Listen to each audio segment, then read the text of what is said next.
Živijo, tukaj Anže, poslušate oddajo Aparatus, kjer legitimni člani družbe povejo, kaj počnejo v življenju. 16. epizoda Aparatusa je bila posneta 11. aprila, je sicer z Darjo Matjašec, ki je krajinska arhitektka, predava na Biotehnični fakulteti in je na Zbornici za arhitekturo in prostor Slovenije komisarka za javna naročila. Valjda sva govorila o prostorski kulturi, pisanih fasadah, na koncu pa še o strojni in programski opremi, ki jo uporablja. Vseh 15 pogovorov, ki so se že zgodili, najdete na www.aparatus.si, na podcast se lahko naročite preko RSS Vera oziroma iTunesov in če tole slučajno poslušate v iTunesih, bo kakršnakoli cena tam dobrodošla, ker tako še kakšen poslušalec lahko najde tale podcast. Evo, zdaj pa Darja. Do. Kako ne to pozabi? Ja, to je res. Zelo pa res začela, tako da... Ouch.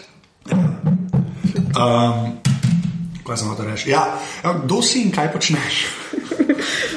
Sem krajinska arhitektka. Po novem predavam na Biotehnički fakulteti na oddelku za krajinsko arhitekturo in sicer vodim studio za oblikovanje na Zbornici za arhitekturo in prostor, pa sem trenutno še komisarka za javne natečaje, ampak zdaj končujem to kariero in bom pač najverjetneje presedlala na neke druge funkcije. Kaj pa pomeni komisarka za javne natečaje? Ja, to je nek tak izraz, ki se je pri nas skoraj obdržal, čeprav se ga hotel ukiniti, ampak sem jaz pol v eni fazi vztrajala na tem, da to ostane, ker mi je bil ta izraz tako zelo všeč. In tudi sem opazila, da dobiš tako respekt pred naročniki, ki rečeš, da si komisar. Ne? Imajo tako, se malo prestrašijo, ko to slišijo in je v bistvu bil pol kar dober učink. Tako da sem jaz strala na temu, da ostane to in je potem tudi ostalo. In kakšni javni natečaji so to? Javni natečaji so, ja, to je pač pri nas ena posebna zgodba, to je zelo uveljavljen inštitut, kako pridobivati kakovostne rešitve v prostoru. In to ni seveda samo pri nas, ampak je to čisto mednarodno priznan inštitut, ki se dogaja že od starih Grkov naprej. Tako da to ni nič tazga. Mislim, lahko bi pa rekli, da je, ne, ker je naša prejšnja vlada to uspela tako malo, da ne v celoti ukiniti. Ampak se bomo borili naprej, da bo ta inštitut še obstajal naprej. Gre pa za to, da mi, tako kot sem že povedala, pridobivamo kakovostne rešitve v prostoru, ker seveda ni vse eno, kakšno šolo recimo zgradimo, ali pa kakšen vrtec, ali pa kakšno bolnico, ali pa kakšen trg naredimo. Ne? Ker so vse občine oziroma vsi javni naročniki so zavezani javnemu naročilu in mi vsi vemo, da javno naročilo potekajo tako, da je edini kriterij najnižja cena, ne, se pravi, nekdo da ponudbo, javni razpis je zunaj, nekdo da ponudbo, kriterij je najnižja cena in najnižja cena praviloma tudi pomeni slabo kakovost oziroma sploh ni kakovosti. Ne. Če pa pridemo do naročila na tak način, da izvedemo javni natečaj, je pa kriterij kakovost rešitev. Ne, in tako je v bistvu v arhitekturi oziroma v prostoru je to najustreznejša pot, kako priti do teh rešitev.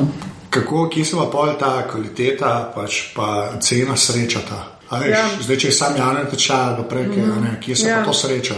To je zelo dobro vprašanje. V javnosti, pa predvsem pa pri naročnikih, velja neko zmotno prepričanje, da javni natečaj pomeni takoj tudi neko najdražjo možno investicijo, kar pa seveda ni res, ker recimo tam, kjer so odgovorni naročniki, mogoče tam, kjer so malo bolj razviti kot mi, kjer imajo bolj razvito prostorsko kulturo, vejo, da recimo, če odgovorni naročnik odgovorno načrtuje svojo investicijo, bo več denarja vložil v ta začetni proces in mu ga bo zato treba manj vlagati na koncu. In v bistvu cela investicija, če gledamo mi v celem svojem življenjskem ciklu, ona več stane, če mi na začetku naredimo napake, ker jih moramo na koncu popravljati. In mi lažje napake popravljamo v projektu, ko dejansko objekt še ne stoji, se pravi, najcenejega je popraviti, če je na načrtu nekaj narobe narisan, kot pa takrat, ko objekt že stoji. Ne?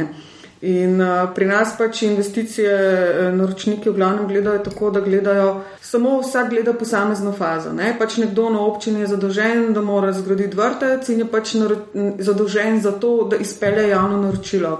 Nima pa pogledal celotno investicijo, nima pogledal to, da bo ta vrtec recimo enkrat kasneje moral funkcionirati in delovati, obratovati, treba ga bo vzdrževati. Ne? S tem se pač več ne ukvarjajo. Ne? In pol, ki začne zadeva propadati, če to krat stane. In to imamo zelo dobre primere pri nas, recimo, mislim, da osnovna šola v Slovenski Bistrici, ki mislim, da to bilo pred kratkim, mislim, da lani ali predlani so bili mediji polni, da je novic, da je šola vse narobe, da ne more funkcionirati, ker se pregreva in da je prevroče v njej, zato ker pač vemo, kakšne so temperature, pod kakšnimi pogoji lahko ti učiš oziroma so učenci v prostoru. In če je v učilnici 30 stopinj, pač normalno, da to ne more funkcionirati. Ne. In napako odpravljati takrat, ko objekt stoji, ko so uporabniki že v njem, je seveda veliko dražje, kot če bi recimo imeli odlično projektno nalogo ali pa recimo dobro projektno nalogo narejeno, pa pol ne bi bilo težav pri projektni dokumentaciji. Ne. Koliko teh zadev se pa lahko res predvidi? Koliko teh potencialnih štal, ki se pol zgodijo, ki zadeva že stoji? Ne? Zdaj lahko rečeš vse, ne, sam po moje vse ne, ali pač. Ja, jaz mislim, da ja. Aha, okay. Seveda, zato ker to so, vse te zadeve so regulirane, ve se, vsaka stroka opravi svoje delo, ve se, kdo vse sodeluje pri načrtovanju takega objekta, ve se, kakšna je naloga projektantov, ve se, kakšna je naloga izvajalcev, kakšna je naloga naročnika, uporabnikov in če vsi upravijo svojo vlogo tako, kot je treba, ne, odgovorno, potem ne bi smeli biti težav. Ne. Je pa ključno, da na začetku zelo dobro definirajo projektno nalogo. Ne. Če tega ni, če nekdo pozabi dati strojne inštalacije v projektno nalogo in potem ni strojnih inštalacij v projektih, ker jih je nekdo pozabil dati, pa ker je nekdo pač mislil, da bo s tem prešparal denar v tej fazi načrtovanja investicije, potem pač tudi pozabijo se ukvarjati s tem, ker pač treba delati prezračevanje, pa se ukvarjati s tem, kakšna bo klima v objektu. To je kašljanje Cankarjev dom, kašljanje, pač, ki so pozabili, recimo. Ja, ne poznam tega, tako da... Ja, ne, od Cankarjev spodaj, je to nizka stena, tam so neki na začetku pozabili narediti, pa so ponovno. Zato je tam na mojem hodati, pač. Jaz umikam se lučka. Nisi po standardu, ja. Ja, pač. Ampak ti, pač, glede si komisarka, zdaj dokler že si. Koliko sajta pa nadziraš, pa a ti tudi na koncu pogledaš, ker bo zadeva zgrajena, imate nek tak follow-up, ali sam na začetku določite, pa pol pustite, da se zgodi? Ja, mi smo žal zraven pri investiciji samo v tej fazi javnega naročila. Čeprav jaz sem delala tako, da sem poskušala vplivati še na neke zgodnje faze za nazaj, ker praviloma takrat, ko je naročnik prišel k nam, smo ugotovili, da projektna naloga oziroma natečajna naloga ni dobro narejena, ni dovolj kakovostna. In smo potem pomagali popravljati to projektno nalogo oziroma smo dajali napotke naročnikov oziroma izdelovalcev projektne naloge, kako naj to dopolni. Ne, tako da mi smo tudi izdelali neka navodila, kako se vzorčna projektna naloga naredi, tako da smo res pomagali naročnikom. Bilo recimo vedno tako, da ko so prišli k nam, naročniki je to bilo tako, navajeni so delati tako, da delajo vse po liniji najmanjšega odpora. Ne, da pač vsak v tisti svoji fazi oziroma v tisti svoji majhni odgovornosti, ki ima pri investiciji, naredi svojo kljukico. Mi smo imeli malo večji pogled, ampak še vedno pri celotni investiciji je to bilo en delež. Ampak tisti, ki so k nam prišli, so imeli še manjši delež oziroma še manjšo odgovornost pri tej celotni nalogi. Tako da mi smo nekako vsem poskušali razširiti to našo vlogo in pomagati. Tako da, ko so šli naročniki od nas, so bili vedno zadovoljni. So pač videli, da so en del nadgradili, da so ga izboljšali, da so dobili kakovostne rešitve, nimamo pa potem več mi pogleda naprej, kaj se dogaja potem naprej z investicijo. Edino, kar smo uspeli še narediti, je to, da smo uvedli mediacijo, da recimo, če naročnik pa projektant, prvo nagrajeni projektant, potem dobi oziroma projektiranje, izdelavo projektne dokumentacije in če oni recimo niso prišli skupaj pri ceni, ker ima naročnik seveda vedno možnost pogajanja, smo mi potem medirali in smo pomagali, da so se zedinili. Tako da to smo imeli nekaj mediacij, smo dali skozi in je bilo vedno uspešno, so bili na koncu vsi zadovoljni. So se pobotali pa? Ja, saj ne gre za pobotanje, gre za to, da pač uskladijo svoje interese. Pač naročnik hoče čim nižjo ceno, naši projektanti hočejo tako, da bodo lahko še izdelali kakovostno dokumentacijo in pač nekje je treba prijeti skupaj. Vsak mora malo popustiti. Tako da tukaj mislim, da je to bilo pri nekaj primerih uspešno izveden. Kaj se bo potem naprej dogajalo, pa nimamo mi pod kontrolo, ker tudi pač je sistem tak, da ne moramo imeti. Ne. Edino, kar je, da smo vedno naročniku rekli, pa tudi našim projektantom, da če bi slučajno prišlo do težav, da smo mi tu in da smo vedno na razpolago, če je treba kaj pomagati. Pa prej, si rekla prostorska kultura, ne? Da je nekje bolj razvita, nekje pa manj razvita. Kaj je prostorska kultura? Ne, ampak res, pač, ker to je tak širok pojem, kaj ti potem razumeš? Pač? Ja, jaz bom tako rekla, recimo, če narediva eno primerjavo med nekim bolj nerazvitim svetom ali pa med nekim, recimo, severom Evrope, kjer se vidi, da velja red v prostoru, kjer ga vsi spoštujejo. Če pa gremo, recimo, nekam v neke države, ki niso zelo razvite, pa vidimo, da te kulture ni. Ne. Recimo, ne vem, če izpostavim arabski svet, če se potikaš po njemu, vidiš, da nobena hiša ni dokončana, ne? Da so vse hiše zgrajene na pol. Sicer vemo zakaj, ne? Zato ker tam je tako, da začneš davke plačevati takrat, ko imaš ti na objekt, ne? Na svoje nepremičnine, takrat, ko imaš ti objekt dokončno zgrajen. In je pač posledično prišlo do te kulture, da niso svojih objektov nikoli zgradili. Pač hiša se v drugem nadstropju konča in nima strehe in nima ostrešja narejenega, ne. In to je v arabskem svetu čisto normalen pojav, ne? Recimo cela Severna Afrika. Ja, jaz sem bil v Egiptu, pač vse. No, in verjamem, da nisi vedel, zakaj to je tako, najbrž ti je bilo že to čisto normalno, da je to tako, ne? Ampak zadaj je recimo ta zadeva, ne? So davki. Spet se pravi, prihaja do neke prostorske nekulture, ne? Ali pa recimo, ne vem, če si pa v Maroku, je pa kar naenkrat, ko prijaš tja nekje pod Atlas, vse polno črnih vrečk, tako cela polja črnih plastičnih vrečk, ker niso še tako zaveščeni, da bi pač te vrečke nekam metali v koše za smeti, ampak to kar plapola in plava po celi krajini. Kaj pa gre vse v ta... Mislim, na kaj vse dokler treba gledati. Ne gre samo zato, da je hiša do konca zgrajena, ne, pa da so smetnaki. To sklepam, da je pač vse nekako povezano. A se da reči, da je treba na nekih 5 stvari gledati, ali pa ne vem na koliko stvari gledati. Ampak so neke komponente, ki jih lahko izpostaviš, ker rečeš, ok, te so prišli čez neko mejo, da rečeš, da imajo mogoče čez slabo prostorsko kulturo, ne, ampak jo vsaj imajo. Ker resmo, če pač so vrečke po poljih, to pomeni, da več ali manj nimajo, ne. Kaj je minimum, higienski minimum, da lahko rečeš, da imajo pa se malo prostorske kulture? Ja.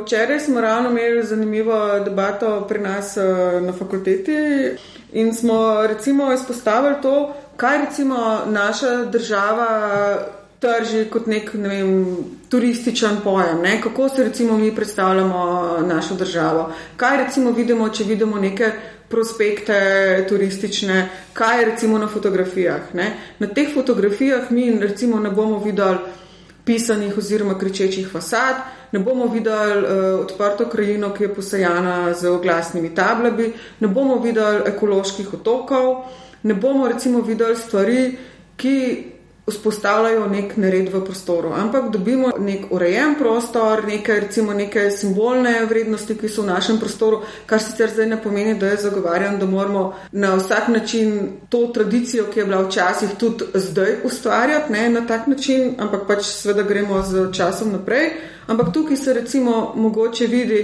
kaj bi lahko bila neka prostorska kultura, pa kaj ni, ne. Se tudi kot pa Egiptu, ki zdaj vidiš samo 3 piramide, ki vse čisto zgleda, pa kaj priješ, pa so res vrečke.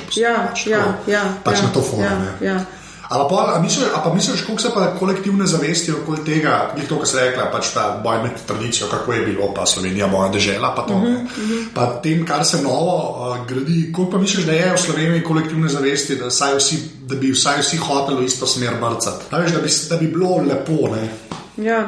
Jaz ne vem, če tu gre za kolektivno zavest, ker mislim, da to v današnjem času zelo težko na tak način dosežemo. No, ja, se mi. Jaz bolj vidim v temu, da pač vsak svojo vlogo, ki jo ima, opravi odgovorno in da tudi politika podpira recimo neka prizadevanja stroke. Da mi recimo da ne pripravljamo zastonj prostorskih aktov, da država ne predpisuje zastonj zakonov in drugih podzakonskih aktov. To pa je zmeraj nadzor, ne, na eni točki, ne. ker pri nas to očitno ne funkcionira. Ali funkcionira, ali koliko funkcionira.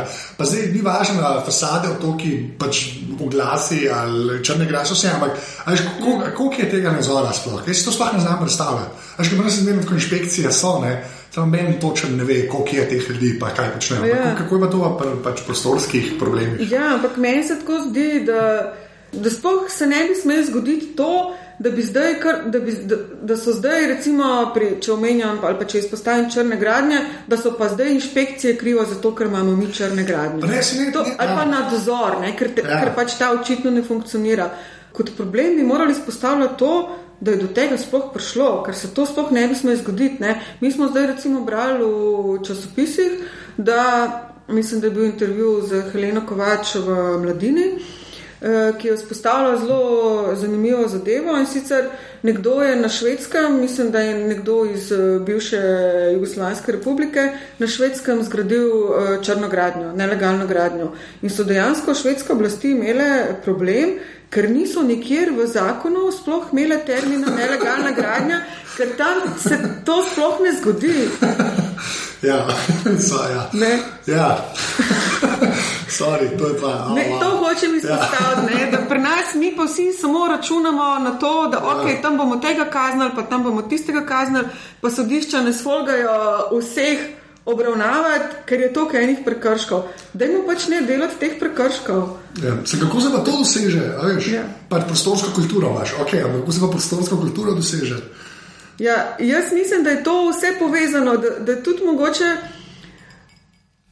vse skupaj tako funkcionira v naši državi in pač logično, da potem tudi red v prostoru ne more funkcionirati, ker tudi ničesar drugo pač pri nas ne funkcionira. Je cel sistem tak, cela družba je neodgovorna. Ampak mi smo ena od onih držav, ki ljudje čakajo na rdeči luči. Mi saj to smo, Veš, pa rečem Angležom, folk pri nas dejansko stoji na rdeči, in to v Ljubljani, recimo, ki je kao mesto, ampak je pač to populacija, da bi lahko bilo pač tako, da je tako, kakšnih velikih metrov bila kamben nešljivi, razumeš, na prehod. Mi smo saj to, ampak posle pa to, veš, ker meni recimo tudi na kraj pameti ne je šlo, da bi nekaj začel graditi tako randomly.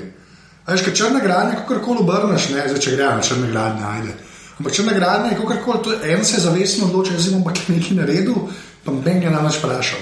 Zdaj, če se to toliko dogaja, kako to narediti? Kako dosežeš to, da čakaš na rdeči luči? Jaz ne vem, zakaj se je to začelo. Jaz ne vem, kdo je se naučil čakati v vrtcu, jaz ne vem, kdaj se začne. Kako dosežeš to, da en Beno rekel, jaz imam pa tam eno parcelo, kaj če bi imel garažo z oknom tam.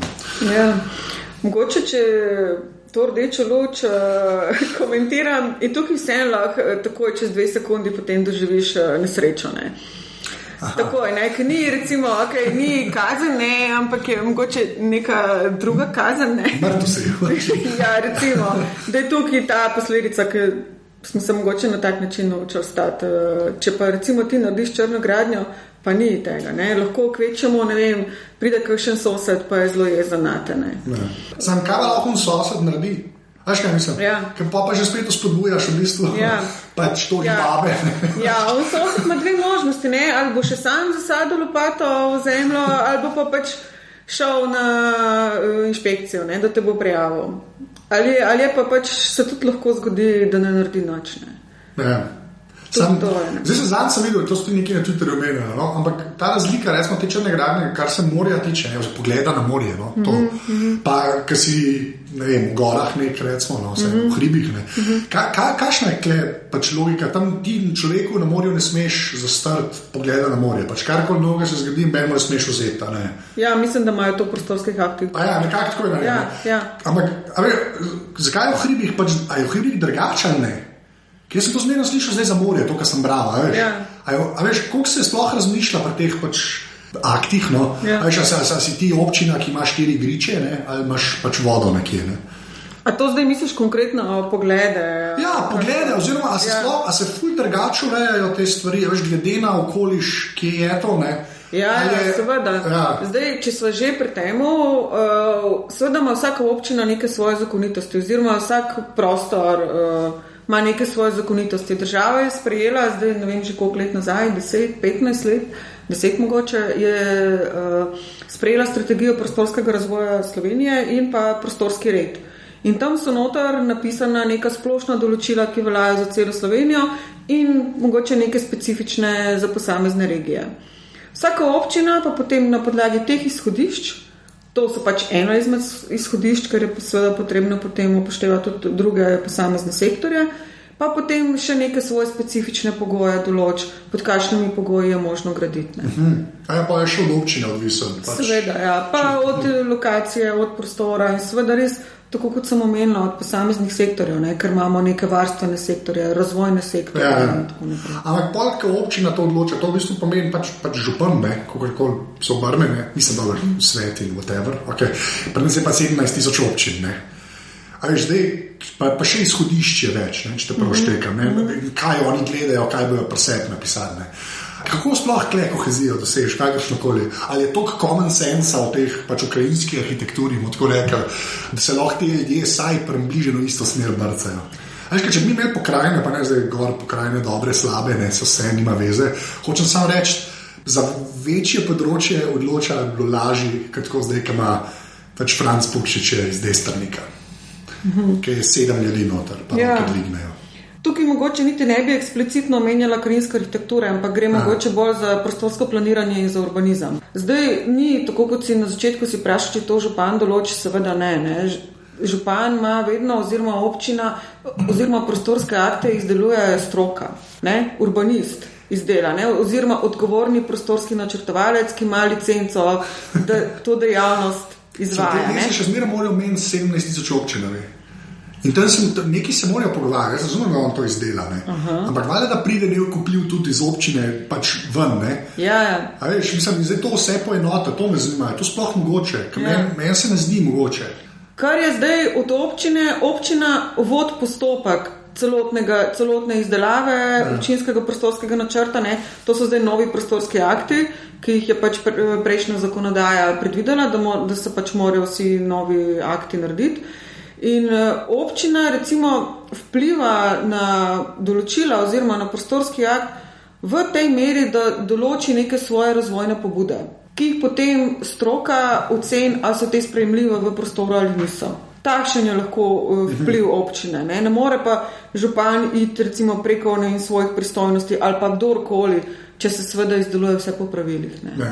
Skje pa gre zdaj še na te pač fasade, ki so najbolj očiten znak pač weird ljudi ali desne, ko se to drugače reče. Zakaj, sploh ne vem kako vprašati, zakaj sploh pride do teh weird barov po vzorcev do tega? Ker ti hišo gradiš, ne, pač nekje postaviš, ne, saj ta meja me zanima v bistvu, dokje je tvoja, pa dokje je pol od, pa kdaj pač pride v prostorsko kulturo bajta. Kje je neka meja, ne, sklepa ali ne, ali... Zdaj, to smo že zdaj nekako, ker se pač res vsi sprašujejo, zakaj mi norimo zdaj s temi pisanimi fasadami. Smo potem tako poskušali to na zelo enostaven način razložiti, v čem je problem. In sicer problem je v tem, da hiša oziroma objekt, njegova podoba ne more biti stvar okusa, ker ta objekt oziroma hiša soustvarja podobo prostora. Ti imaš lahko recimo doma notranjo opremo, imaš lahko po svojem okusu, ker je to ni stvar nekega javnega interesa. Ne? To je stvar tvojega okusa in tvojega načina življenja, ne more pa biti objekt. Za objekt pa obstajajo pravila. Ne? Ve se recimo, kakšni so lahko gabariti objektov in tudi praviloma v prostorskih aktih piše, kakšne barve fasade so dovoljene. Včeraj sem nekaj preverjala, neke podatke in sem videla recimo v zdaj veljavnih, se pravi starih prostorskih aktih, občina Velenje ima napisano, da v svojih prostorskih aktih, da fasade ne smejo biti neopadljivih barv. To določilo imajo noter in tudi za strehe točno piše, kakšne barve so lahko kritine. Še strehe? Ja, in piše še to, da mora v gradbenem dovoljenju pisati, kakšna fasada je lahko. Zakaj pa tudi, ja. In potem seveda zdaj ljudje tega ne upoštevajo, ljudje so mogoče premalo osveščeni, premalo izobraženi, stroka mogoče premalo komunicira v javnosti te stvari, potem občine ne opozarjajo, niso mogoče dovolj dejavne ali pa inšpekcije na terenu, da bi videle, da prihaja do nekih diskrepanc oziroma do neupoštevanja teh zadev v prostoru in potem je pač stanje takšno, kakršno je. Ne? In zdaj tudi to opažam, da recimo, ne vem, v nekem prostoru je recimo ta kultura fasad oziroma objektov v lasti, ljudje držijo predpisov, potem pa recimo en začne naredi napako, ne upošteva teh stvari, naredi to po svoje in potem se to podreko domine, ne? Takoj začnejo ponavljati drugi za njim. Ne? Tako da imamo recimo cele ulice ali pa cele naselja, kjer so ljudje tako čisto podivjali, en naredi tako fasado in potem že prav gledajo, da bodo oni imeli drugačno fasado, da ne bodo slučajno taki kot sosedovi. Ne? In vsak naslednji je bolj kričeč, oziroma zdaj prihaja že do tega, da ni več dovolj, da imaš recimo kričečo oranžno fasado, ampak imaš vsako stran fasade druge barve. Ne? Je ena stran je kričeča rumena, druga je kričeča zelena, imamo razne vzorce. Ne? To zdaj, ko pač delamo to bazo podatkov, smo dobili res neverjetne primerke. Ne? Ja, kaj sem že rekel, da je izgleda, ker tam je ono farbo, ki dajo na piste letališke, veš, ki želiš malo. Ja. Ne znam tako zgleda. Ampak okay, odkaj misliš, da ta vzgib prije, da se letos berejo? Pa ne zdaj v smislu, da bi enega obsodil, da pa nima pojma, ne? Ampak veš, ker na eni točki tam ti da neko paleto farb, ne, in ti reče, jaz bom imel pa tole vijolično nuklearno. A veš, a zamisliš, da je ta konkurenca vse, kar se tam dogaja, ki je eden pač začel, ne, pa povedo, kako ste rekli, domine, ali še kaj kle pride v logiko ljudi? Ja, jaz si to tako razlagam, da recimo zelo izrazito se ta problem izkazuje v Slovenskih Goricah po Prekmorju. Kjer so, tam recimo, tam se ne moreš več postaviti na nobeno točko v prostoru, da ne bi v svoj horizont ujel ene kričeče fasade. Tako, sploh ni možno. Tudi največ primerkov imamo od tam. Aha, okay. Ja. In jaz mislim, da to prihaja do tega, da so si ljudje, pač stare hiše so bile dotrajane, je bilo potrebno prenoviti fasado in so kar naenkrat se je mogoče nekomu zazdelo, da če bo pa zdaj ta barva kričeča, da bo mogoče izražala neko večji standard te družine in da mogoče se s tem potem poskušajo poistovetiti z nekom, ki ima pa novo hišo, moderno hišo, ki je več vredna. Jaz recimo to na tak način razlagam, da je to iz tega prišlo, potem se je pa zdaj to seveda, zdaj pa ni več neke racionalne razlage, zakaj pa danes nekdo to naredi. Ne? Mogoče samo to, ker ima sosed, bom pa tudi jaz smel. Kad je radsko tako zgleda, kad je ratal to modern. Mislim, tako prav modern je rata. Zdaj, jaz imam pa hišo ali pa bom fasado imel, zdaj bom pomel neke weird vzorce, kot rataste in 4 barve.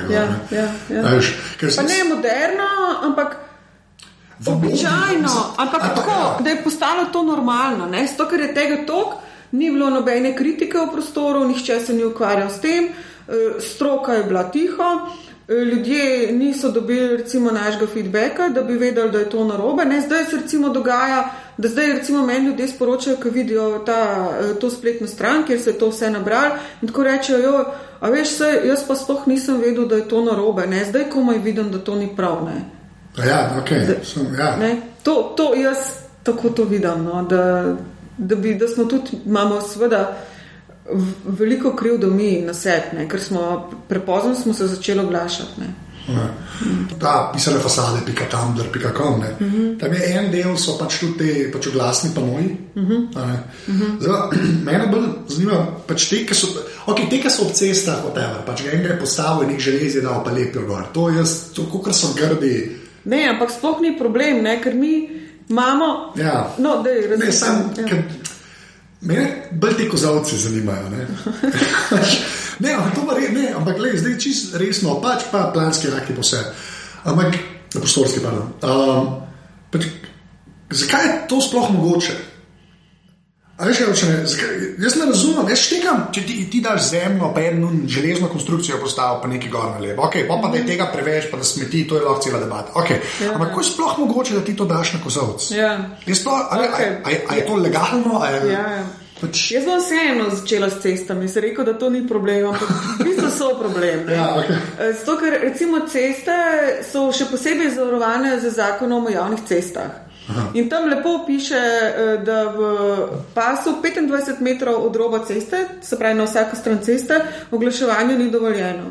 In ko se jaz vsak dan vozim med Ljubljano in Škofjo Loko, mislim, da je 100 reklamnih tabel v 25-metrskem pasu ob cesti. Vse so. Ja, vse so. Mogoče je kje kakšno na 26 metrov, mogoče tam pri Medvodah je nekdo prav zmeral na tistem travniku, ampak vse ne.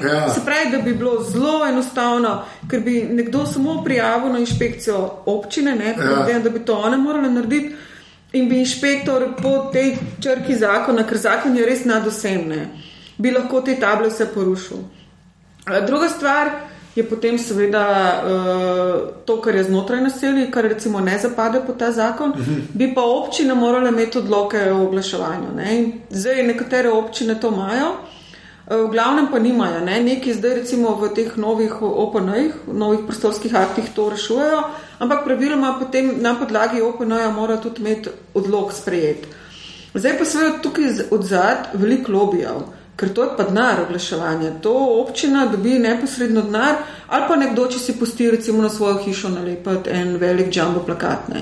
In tukaj se po moje kar veliki denarji obračajo. In zato tega noče imeti nihče pod kontrolo, oziroma se nihče noče s tem problemom spopasti, ker bo tukaj tako, ta lobby je zelo močan. Mi nimamo, recimo, ko prostorska stroka začne to omenjati, pač nima nekih, ne more, ona zagovarja javni interes, tukaj pač zadaj ni denarja. Je denar posledično, seveda, ker je recimo v prostorski kulturi na dolgi rok se tudi to da v denar spremeniti, ampak konkretno na kratki rok pa ne. In tega ne moremo recimo skozi ekonomijo upravičati. Zdaj pri Kozavcih je pa tako seveda, da jaz mislim, da bi prvo morala biti Zavod za varstvo kulturne dediščine oziroma pristojno ministrstvo, ki bi moralo ukrepati. In očitno se to ne dogaja. Če smo že Škofjo Loko omenili, ko se pripelješ do Škofje Loke, tisto prvo glavno križišče, namesto da bi imel pogled na Loški grad in pa cerkev v Suhi, ti ga zakrije cela vrsta kozavcev, ki so polepljeni z reklamnimi panoji.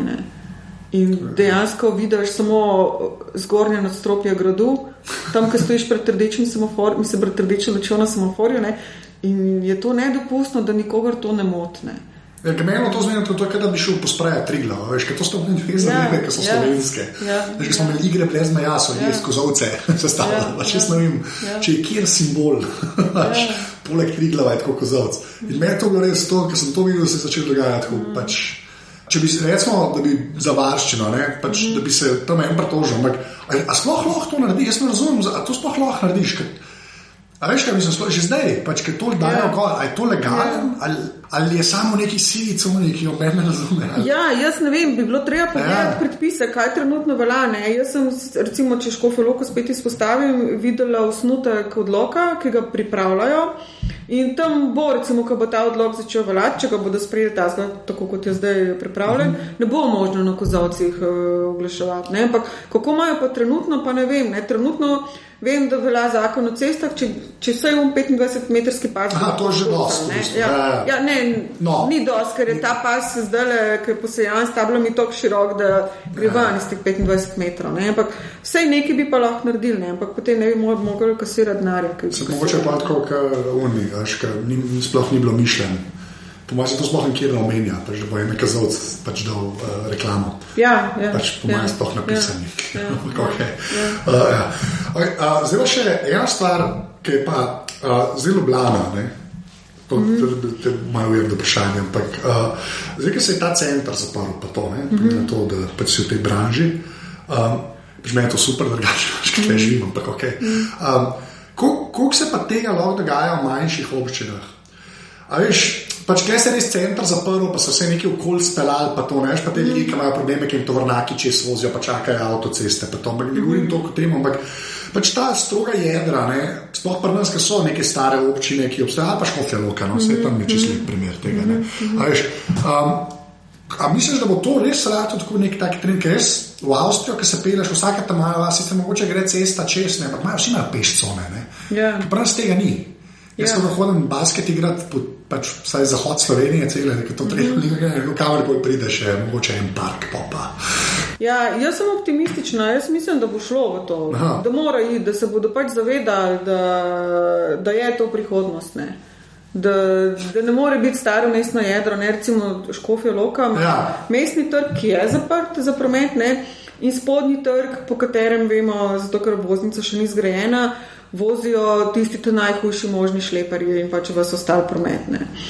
In jaz nisem mogla verjeti, zdaj, ko smo pripravljali javni natečaj za prenovo starega mestnega jedra v Škofji Loki, da so se dejansko prvič so se občinske strokovne službe in pa župan soočali z mislijo, takrat, ko smo pač mi stroke povedali, da bo treba tudi spodnji trg zapreti za promet.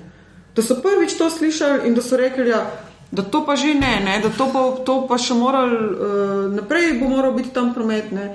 In potem smo kar nekaj časa rabili, da smo jih recimo potem prepričali, pa ne, da smo jih prepričali, ker ne verjamem, da oni še vedno da so zdaj pač na tem, da bodo tam promet, ampak vsaj to, da so se seznanili, ampak mene je tako recimo pretresalo, da so oni leta 2012 šele prvič tako sploh pomislili na to. Ja, sem to ni tako unikum v Sloveniji. Veš, se je Ljubljano, napredno se je center zaprl, je bilo tako čisto normalno, da se čez Prešernca pelil. Še vsakič, ko grem po Wolfovi, čakam, da me bo bus bol. Pa ne moram tega z glave spraviti. Ja, ampak v Ljubljani so to zelo dobro spalali, ker se je to zgodilo zelo hitro. In niso tako delali prevelike galame okrog tega. Ne. Pri nas recimo v Škofji Loki je pa to čisto drugače.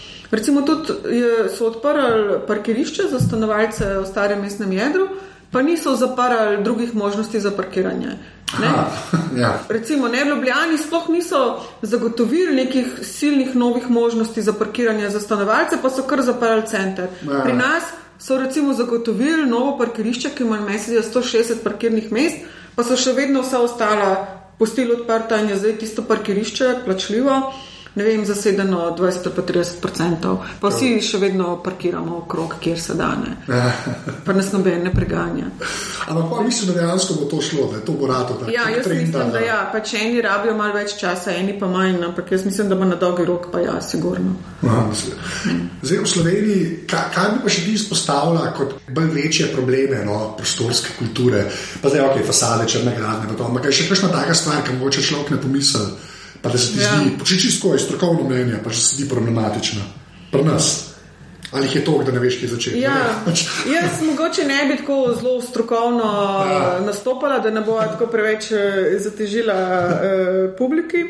Bi se eno mogoče se tako navezala na to, kar smo mi zastavili pri tej spletni strani v zvezi s pisanimi fasadami, ki so zdaj kar nekaj prerasle te pisane fasade, ampak smo tudi neke druge probleme recimo izpostavili. In to je recimo taka problematika, ki se meni zdi, da je fajn izpostavljati, ker se tiče nas vseh, ker lahko to vsi vplivamo na to. Ne samo stroka, ampak smo lahko recimo vsi prispevamo rezultat k temu, da se to izboljša. Ena stvar je recimo so gospodinjski odpadki. To se meni zdi, da je pri nas tako zelo narobe, da je kar naenkrat postalo čisto normalno in samo po sebi umevno, da so naši gospodinjski odpadki domena javnega odprtega prostora.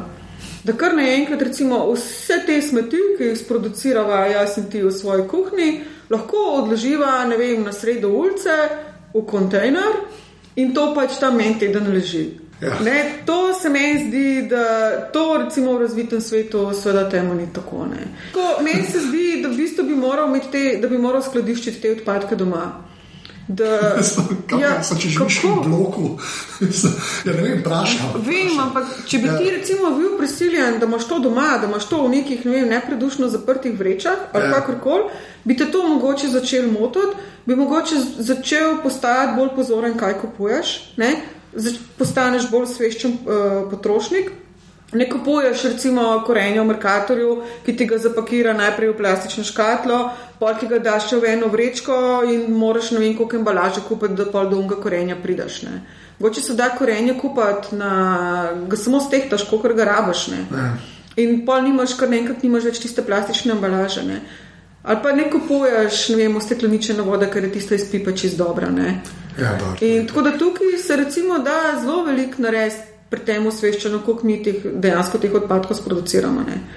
In predvsem to res, da to ne sme biti domena javnega odprtega prostora. Tudi ti, recimo to, kar je Ljubljana naredila v starem mestnem jedru, da je dala te smeti podzemno. Jaz mislim, da to ni dobra rešitev. ker niso s tem nič naredili, ker je še vedno to zauzema en zelo velik del javnega prostora. In vsi vemo, da so tam odpadki, naši odpadki od doma. Ne. No, sam lep zgleda, ker ni kontejner. Ja, ni nujno, ker smo tudi dobili fotografije, ki smo jih objavili in smo videli, kaj se dogaja, da se pač to zabaša in ljudje puščajo zgore, kar je tako še hujš. Okay. Lepa. Zdaj pa moramo iti na programsko, pa na strojno opremo, da boš malo povedala, kaj ti uporabljaš. Zdaj, to vsakič, ko rečem strojno opremo, ljudje živčni ratajo, pač kjer računalnik pa telefon. Jaz mislim, da boš za kakšen bager ali pa kakšen novo spopač vprašal. Za kjer kombajn imaš doma? Ne res, kjer komp, pa tablice, pa telefone imaš. Pa vi rišete, ali še markoli, imate arhitekt nekje v imenu tam, tako ti boš nekje, da veliko pričakujete, da poveje. Ja, mrzli smo brez strojne opreme, tako da brez tega ne gre. Na računalnikih sem na PC-jih, drugače pa pač na gadgetih sem pa na iPadu pa na iPhonu. A pa imaš dejansko Windows mašino, ali kaj? Ja. Aha. Kaj, vi ste avtokar ljudje, ali kaj vi uporabljate? Zdaj me tako vprašam, če veš slučajno, a si kupila že sestavljen računalnik ali si ga kaj sama? Tako? Ja, ne kupujemo naprej sestavljenih računalnikov, zato ker rabiš pač neke specifične ti se zaradi grafičnih, ni kvadrati pa tiste. Ja, pa velik rama pa tako. Sam meni tu ni kvadrati, se dosti nategne. Kako? Da te kvadroti, pa to, da je dosti nategne, da jih ne rabiš, ki so ful zacolene cene. Ja, res bezeno. To je pa en model, ne vem, kam pozabil, ampak za monitor je napisal članek, ki je arhitekt v Ameriki predal vse. In naredil te skav kvadrotov, pa navadnih pač teh grafičnih procestorčkov pa to. Da ni nekaj, če v AutoCAD delaš, 3D pa ne render pa to. Pač, da ni treba to gnadja plot. Sam povem. Bom dal link tam od spodaj, če vam najdem članek, ampak sam povem. Ker sklepam, da ne kupujete, ker da mi jeste v Big Bang rečete. Ne. To se kar sestav, se napišejo karakteristike. Zdaj recimo v prejšnji službi je bilo tako, da si pač napisal, kaj vse rabiš, kakšno programsko opremo in potem ti računalničar recimo za to določil, kaj rabiš. A pa na koliko velikem monitorju pa si? Zelo velikem, ampak ne znam povedati. A pa enega imaš? Ja, zdaj sem tako, odkar sem v državni službi, imam samo enega, sicer zelo velikega, tako da se zdaj tako navajam delati samo na enem monitorju. Si bila prej na dveh?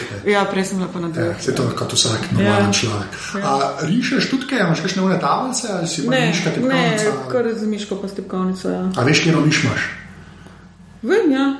Ampak tako, mislim, ne znam točno modela povedati, ampak tako brezžično miško, s čim več tipkami, da si lahko recimo v AutoCAD ponastavim že kakšne funkcije. Ja, imaš shortcute gor, ne? Ja, sem vedel, da te lahko to vprašam, to večino ljudi ne boš vprašati. Ker pižamo ima tudi eno, ker bom tudi jaz rekel več gumbo je gor, ko on tudi copy-paste. Ja, pa ta mora biti kaj ergonomsko oblikovano. Ja, to pa itak. Če je kamen v konca, tam te bo vse eno bilo, ne? Tam je pa vseeno in najbolj me to moti, da če jo imam že predolg, ker je res umazana, ker je treba, ker tako vsake tok časa stresaš in se kar zgroziš ob misli, kaj se vse znajde. Tako da drugače pa na modelu pa to pa nimam kakšnih zahtev. No dej, pa greva, kaj, iPhone imaš? To je 4K. Ja. Okay. Kaj pa tablico? iPad imam pa enko in tako sploh ne razumem, zakaj bi morala tako vsakič znova kupiti novo tablico, ker dela čisto dobro, čeprav zdaj sem tako prav malo prizadeta, ker ne moram več updatati kakšnega aplikacija in se mi to zdi tako nezaslišano. Ja, sem šla tam tok naprej, ne? Ja, vem. To ni nategno, tako ti bi rekel. Tam je, pač te nove imajo toliko bolj ščipavje noter, da una res že tako peša. To je res star računalnike. Pač. Se vem, da se tako smešanje, ker je toliko majhen oken časa, ne. Pač od enke do 4, ampak tukaj šlo naprej, da je una res, da je taka, kaj une stare mašine v javni upravi, ker ben ne res, ki je završle. Pač. Toliko staro je že. Tako, v bistvu vidim, da sploh ne rabim več toliko iPada. Ne? Prej, recimo, ko sem bila še v stari službi, sem ga zelo rabila, zato ker sem hodila z njim na sestanke, ker sem imela zelo veliko sestankov. In potem ti sestanki so trajali nedogled in jaz sem lepo na sestanku porihtala sprot maile, pa beležke sem se delala vse na iPad. Ampak zdaj, ko nimam več toliko teh sestankov, iPada tako skoraj ne rabim več. Pa iPhone je še tudi po moje naprej. Ja, zato ker je v bistvu vse imam na iPhonu, tudi preberem kakšne stvari na iPhonu, tako da zdaj imam tako iPad v bistvu uporabljam zadnji čas bolj zato, da mogoče kakšen dnevnik ali kaj pogledam ali pa odmeve po televiziji. Ali pa zjutraj, zdaj ko ti fajnti toliko raztorajo na Val 202, malo poslušam zjutraj, drugače pa ne, drugače pa sploh nimam več kaj z njim početi, če sem tako poštena. Ja, zato se zadnje cajte dosti dogaja. Kot jaz opazil, da ker sploh kaj telefoni izmeram več. Tako da ne vem, kako bo prihodnost teh tablic, ampak presed vidim, da... Enih imaš izmeram na mest računalnika, ti dejansko računalnik uporabljaš, pa zdaj to kupujem na mest laptopa ali pa desktopa. Ja, ampak tako recimo imaš tudi avto, kad lahko na iPadu, ampak to tako...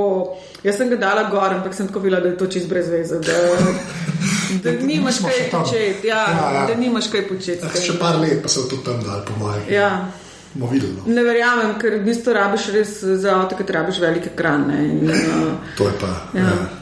Ok, pa še programska pač na telefonu, tako kot vsakmu rečem, pač je ne par appov lahko pogledaš, ampak v nekih dejansko uporabljaš. Maile seveda ne, tako, pa to bom kar ta mailbox, ki je že prenastavljen. Aha, od Apple. Ja, nimam, neki so si vsi na veliko inštalirali, neki noga. Ja, mailbox je bil popularen. Sploh ne vem, zakaj. Ja, kao, da tako, kad mail dobiš, pa hočeš, da te spomne, ne vem, čez 2 ure, da si ta mail dobil, da imaš ne prebranga ali pa prebranga, da tako stran vržeš, pa nazaj pride. Ja, ne vem, jaz tako z več akonti upravljam in to lahko zelo dobro funkcionira, nimam tako nobenih težav. Pol so seveda ta social network, vse te aplikacije. A imaš te, pač od Twitterja, pač imaš od Twitterja app? Ja, ne, Tweetbot imam. Yes, ok. Pa imam Facebook, Foursquare, Instagram seveda, ne vem kaj še, pol so tako seveda vreme, obvezno, pol so news, tako RTV Slovenija, pa kakšen BBC recimo pogledam, pa imam ta monitor od Mobitela, ki spremljam stanje, ko uporabljam. Viber imam, ki sicer tako ne uporabljam zelo veliko, ampak včasih pa če kaj moram s kakšnimi frendi od zon poklepetati. Vse, kar je povezano s fotografijo, tukaj je tako zelo veliko aplikacij.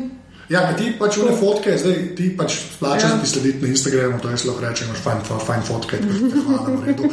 Ampak, ne, hočem saj reči, to, kako si prej naprej sem začel snimati, ker sem rekel, ti dejansko ten sam kontrast navijaš in to je to. Ja, nobenih filtrov. Ja, ok, vsaka čast. Ne vem, kaj reč. Jaz sem mislil, da daš 4 epe, pa greš čez vse. Ne, včasih sem tako zelo uporabljala ta dynamic light, ampak pa nehaš, ko vidiš, da so fotografije preveč kičaste in izumetničene, tako da zdaj že dolgo noč jih ne prefiltriram. A za foto imaš pa sam to kamero, imaš kakšnega ekstra za kamero? Ne, kar z novim čist navadnim, pa kakšen še ta Photoshop Express pa to, če treba kaj obrezati ali karkoli. Pa imam pa še seveda tale, ki prepoznavam glasbo, če kaj ki slišam. Ja, kakšen komad pa to, ki me zanima. To je noro, kako ljudi še zemljo uporablja. Ne, se je v bistvu kaj tale. Ja, tega bolj uporabljam, ker se zdi, da več mojih komadov ta najde, če pa ta ne najde, pa grem pa na unga. Pa YouTube tako, kar precej uporabljam tudi. Odpiralni časi pridejo zelo prav. Pa Tumblr seveda ne, to smo pozabili, kam je padel. Flipboard sem, ne vem, v eni fazi nehala uporabljati. Ja, sem to bo pa lestujte. Ja, ne vem. Ja, te ni tako fulme. Že dolgo tajta nisem od menega slišal, da je bil navdušen nad Flipboardom. Kaj imaš pile, a kaj igraš? Kaj? Igraš igrice kakšne?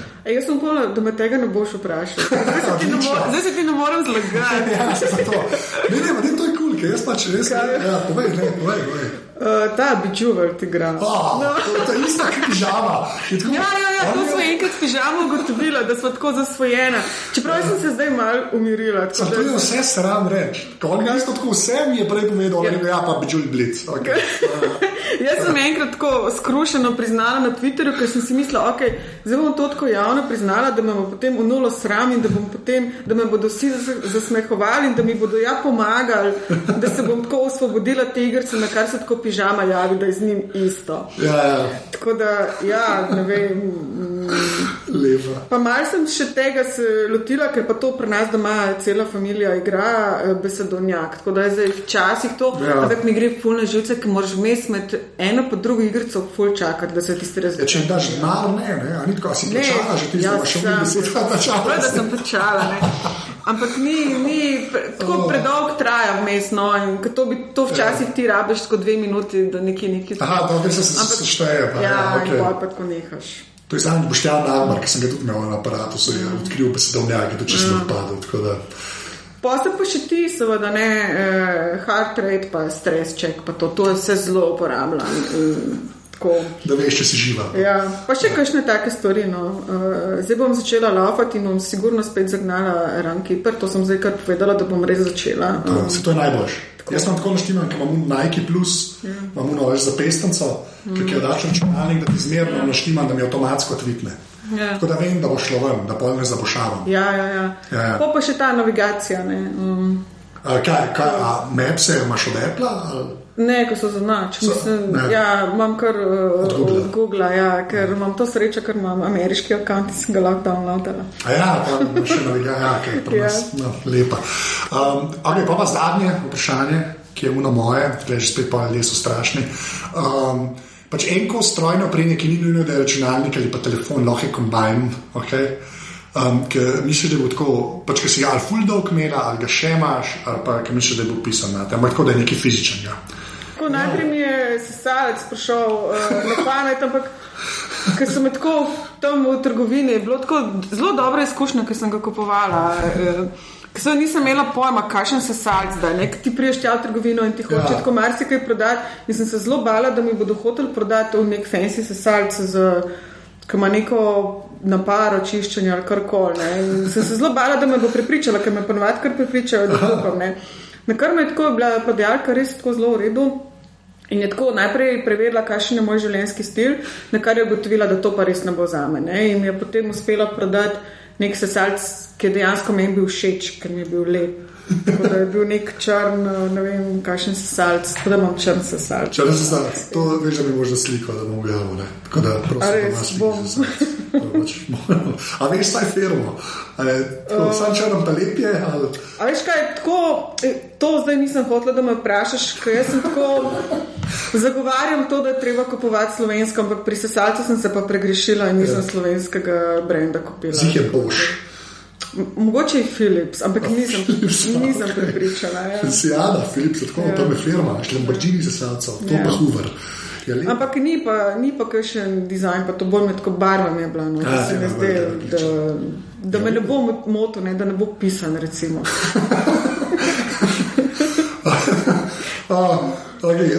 Zdaj, to je to. To je to, ful hvala. Tako da zdaj ti moram, zdaj me toliko zmede, ko vsakmo na koncu rečem, kjer je, po vrsti, pri intervjujih, zdaj če je bil 16, boš. Šte ta cifra, kaj pomeni, ne vem, ampak 16. Moja sestra ima 16. rojstni dan, tako da v redu. Zmeraj je nek connection, numerologi bi bili ponosni, tako da Darja, ful hvala. Hvala te. Tole je bila 16. epizoda Aparatusa. Vse ostale pogovore najdete na www.aparatus.si. 2P sta v imenu. Darja je na Twitterju @matjacec, jaz sem na Twitterju @anzet. Sicer se da pa na podcast naročiti preko RSS-vera oziroma iTunesov in če slučajno tole tam poslušate, bo kakršnakoli ocena dobrodošla. Evo, do naslednje srede je to. Čau.